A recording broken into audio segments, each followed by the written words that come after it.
একের পর এক শহরে চুরির ঘটনায় মাথা ব্যথার কারণ হয়ে দাঁড়িয়েছে শহরবাসী। একাধিক বাড়ি, মন্দির সহ সমস্ত জায়গায় একের পর এক চুরির ঘটনা ঘটেই চলেছে। গত বৃহস্পতিবার গভীর রাতে ইসলামপুর শহরের শিবডাঙ্গিপাড়া এলাকায় একটি মন্দিরে ও ইসলামপুর পৌরসভার 4 নম্বর ওয়ার্ডের কাউন্সিলরের বাড়ির মন্দিরেও চুরির ঘটনা ঘটে। এরপরে শিবডাঙ্গিপাড়া এলাকায় চোর ধরা পড়ে। সে মতন তদন্ত শুরু করে ইসলামপুর থানার পুলিশ। তদন্তে বিহারের একজনকে গ্রেপ্তার করা হয় এবং তার সঙ্গে আরও কে রয়েছে তা তদন্ত করে দেখছে পুলিশ। সেই নিয়ে আজ ইসলামপুর থানায় সাংবাদিক বৈঠক করেন ইসলামপুর পুলিশ জেলার অতিরিক্ত পুলিশ সুপার ডেন্ডুক শেরপা। ইসলামপুর থানার আন্ডারে যে শহর আছে, শহরের মধ্যে গত কয়েকদিন ধরে কিছু চুরিগুলো বেড়েছিল, আপনারা হয়তো জানেন। তার মধ্যে আমরা কিছু উদ্ধারও করতে পেরেছি। মেনলি ওইটা নিয়ে আমাদের প্রেস কনফারেন্স রয়েছে। গত দুদিন আগে রাত্রেবেলা আমাদের শহরের মধ্যে একটা দূর জায়গাতে চুরি হয়।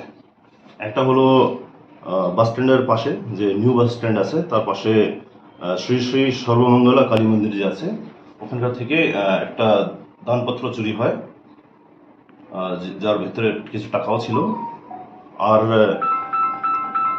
আর একটা স্টেশন রোডের পাশে যে কাউন্সিলর রয়েছেন 4 নম্বর ওয়ার্ডের গুরুদাস সাহা, ওনার বাড়িতে কালী মন্দির রয়েছে। ওখান থেকে কালী মন্দির থেকে কিছু নেকলেসগুলো আর কিছু টিকলি ছিল, ওটা চুরি হয়েছিল। তো তার মধ্যেই যে সর্বমঙ্গলা কালী মন্দির যখন চুরি হয়েছে, ওই সময়তে ঠিক আমাদের পিসি পার্টি খবর পায়, আর ওখানে গিয়ে রেড হ্যান্ডেড ওকে ধরা পড়েছে একজন ছেলে, যার নাম আছে সোমেন সাহা, কিশনগঞ্জের ছেলে। আর ওকে অ্যারেস্ট করা হয়েছে। তার কাছ থেকে আমরা দানপত্র পেয়েছি, যেটা মন্দিরেরই আছে, আইডেন্টিফাই করা হয়েছে। আর কিছু টাকা রয়েছে 1455 টাকা, ওটা আমরা উদ্ধার করতে পেরেছি। আর ওকে আমরা আজকে ফরওয়ার্ড করা হয়েছে, আর রিমান্ডে নেওয়া হবে, এখন কোর্টে রয়েছে।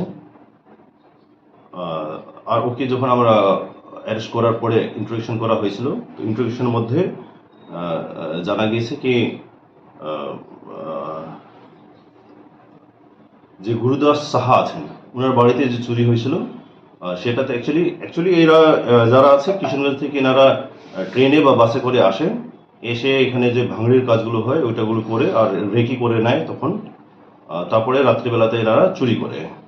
তো একটা গ্যাং রয়েছে, গ্যাংয়ের মধ্যে থেকে সোমেন সাহাকে আমরা ধরতে পেরেছি।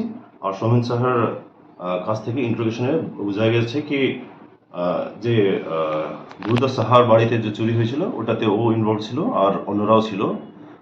তো আমরা এবার রিড করা হবে ফার্দার, ওকে রিমান্ডে আনার পরে। আর তাছাড়া আমাদের এখানে পেট্রোলিংগুলো বরাবরই চলে শহরের মধ্যে। পুলিশ পেট্রোলিং হয় রাত্রেবেলাতে, বিভিন্ন জায়গাতে পুলিশ পিকেট থাকে। আর এটাকে আরও স্ট্রং করার জন্য আমরা আরও 2টো মোটরসাইকেল ইন্ট্রোডিউস করা হচ্ছে রাত্রেবেলাতে। একটা এক্সট্রা আরটি ভ্যান ইন্ট্রোডিউস করা হচ্ছে। নাম্বার অফ অফিসার্স বাড়ানো হয়েছে। আর এখানে আমাদের টোটাল 17টা ওয়ার্ড রয়েছে। 17টা ওয়ার্ডকে আমরা বিভিন্ন সেক্টরে ভাগ করা হয়েছে। আর আমাদের এখান থেকে যে বেস্ট অফিসার্স রয়েছে থানার, ওনাদেরকে দিয়ে আমরা মাল্টিপল অফিসার্সকে দিয়েছি। আমরা টোটাল 5 জন অফিসার রয়েছে। 5 জন অফিসারকে বিভিন্ন সেক্টরে ভাগ করে এটা সুপারভাইজন প্রত্যেক রাত ওনারা করবেন। তো সেটা রয়েছে। স্যার, যেটা বলবো যে এর আগে মনে করা হচ্ছিল যে যারা এটা অ্যাকচুয়ালি শুধু ড্রাগ অ্যাডিক্টরা চুরি করে সেরকম না, অনেকজন প্রফেশনালরাও করে। আর আমরা এর আগে অনেকজনকে ধরা পড়েছিল। আপনারা জানেন কয়েকদিন আগে ডিএসপি হেডকোয়ার্টার সাহেব একটা প্রেস কনফারেন্স করেছিলেন, যেটাতে একটা ক্যামেরা এখান থেকে দামি ক্যামেরা চুরি হয়েছিল আর নিউ মার্কেটে ওখানে বিক্রি হয়েছিল। তো নিউ মার্কেট থেকে আমরা ওটাকে উদ্ধার করতে পেরেছি। আর 4 জন লোকও ওটাতে মধ্যে অ্যারেস্ট হয়েছে। তাছাড়া কিছু বাড়িতে চুরি হয়েছিল, তো বাড়ি থেকেও আমরা যে চুরি হয়েছে ওখানে আমরা অ্যারেস্ট করতে পেরেছি আর কিছু সামানগুলো উদ্ধার করতে পেরেছি।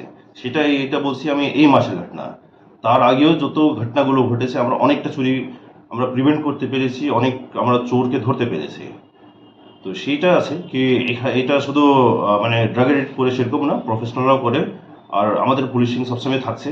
আর আপনাদেরকে অনুরোধ থাকলো কি এই ধরে যদি কিছু ইনফরমেশন পান, কোনো চুরির বা কোনো জায়গাতে কিছু চুরি হতে পারে বা কোনো চোরের, আপনারা অনেকটা নামগুলো জানেন হয়তো, তো ওই ইনফরমেশনগুলো আমাদেরকে নিশ্চয়ই জানাবেন।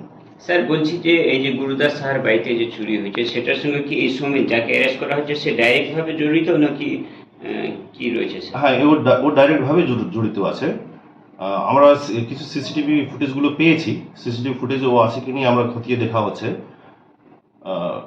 মানে এ শুধু একা ছিল না, এর সঙ্গে গ্যাং ছিল একটা।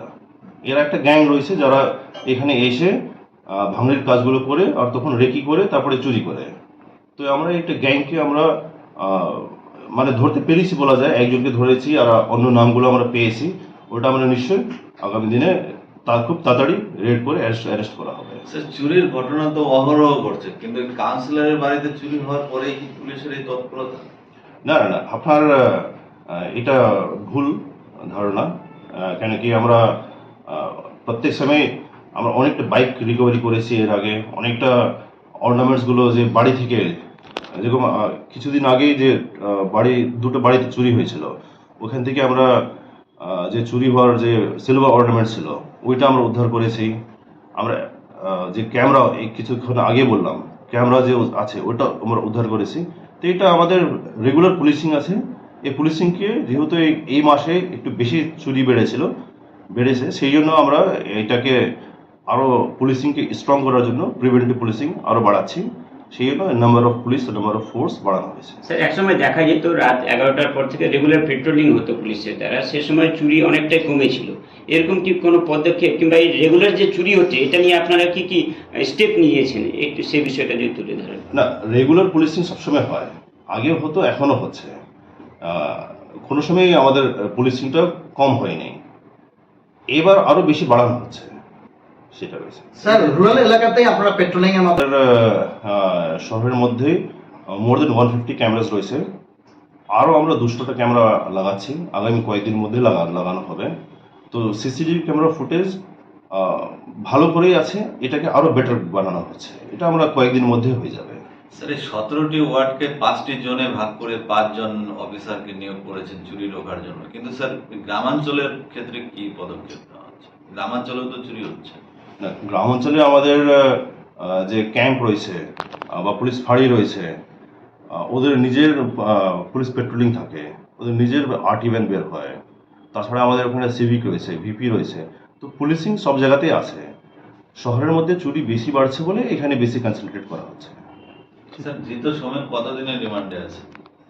রিমান্ডের জন্য আবেদন করেছেন? আমরা রিমান্ডের জন্য অ্যাপ্লাই করেছি, এখন রিমান্ড পাইনি, এখন কোর্টে রয়েছে। আপনারা মনে করছেন যে এই গোটা গ্যাংটাকে সোমেনের মাধ্যমে তদন্ত করে নিয়ে ধরে নিতে পারবেন? হ্যাঁ, নিশ্চয়ই নিশ্চয়ই। বিহার বাংলা যোগ, এটা একটা আন্তঃসীমান্ত এলাকা স্যার। একদিকে ইন্দো বাংলা বর্ডার, একদিকে চলে গেলে পরে আপনার হচ্ছে কিছুটা দূরেই হচ্ছে আপনার বিহার বর্ডার রয়েছে। তো দুষ্কৃতীরা কি কখনো এমন করছে যে কোনো একটা ইনসিডেন্ট ঘটিয়ে দিয়ে তারা বিহারের দিকে শেল্টার নিচ্ছে? বিহার পুলিশের সঙ্গে আপনাদের তো একটা লিয়াজো বৈঠক হয় সবসময়, কি বলবেন? আমাদের বিহার সঙ্গে সবসময় কোঅর্ডিনেশন থাকে। কালকেই এখানে মানে আমাদের যে অ্যাডজাসেন্ট থানা আছে, কোথা থেকে, পাহাড়ঘাটা থানা থেকে এসেছিলেন। তো এটা নিয়েও আমরা আলোচনা করেছি। তো আমাদের মানে এটা রেগুলার পুলিশিং এর মধ্যে একটা পুলিশিং এর একটা পার্ট রয়েছে কি, নেবারিং যে কোনো থানা হোক, শুধু বিহারের বলে নেই, আমাদের নিজের গোয়ালপুকুর রয়েছে, চোপড়া রয়েছে, আইসি ইসলামপুর, ওনাদের সঙ্গেও কোঅর্ডিনেশন থাকে। তো প্রত্যেক থানা অ্যাডজাসেন্ট থানা থেকে আমাদের কোঅর্ডিনেশন থাকে।